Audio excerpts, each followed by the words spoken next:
การสำเร็จในการแข่งขันกีฬามวยลาวในงานมหกรรมกีฬาแห่งชาติครั้งที่ 12 นครหลวงจันทร์เกม 2025 ซึ่งนครหลวงจันทร์สามารถยัดได้ 1 เหรียญคำรุ่นน้ำหนัก 67 กิโลซ้ายและ 3 เหรียญทอง กีฬามวยลาวสิงห์เหรียญคำวันที่24 พฤศจิกายน 2025 อยู่ที่โฮงกัญญศิลป์แห่งชาติมีหัวหน้าแผนกศึกษาธิการและกีฬาแขวงนครหลวงจันทร์พร้อมด้วยคณะนำครูฝึกและนักกีฬามวยบรรดาแขวงเข้าร่วม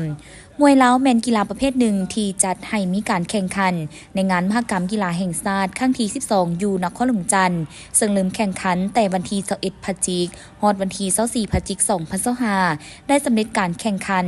นครหลวงจันทร์สามารถยัดได้ 1 เหรียญคำและ 3 เหรียญทองในนั้น 1 เหรียญคำรุ่นน้ำหนัก 67 กิโลซ้ายเท้าเพชรสมรเกตนุวงศ์และเหรียญทองรุ่นน้ำหนัก 57 กิโลซ้ายเท้าพุทธจักรบุญมีไซ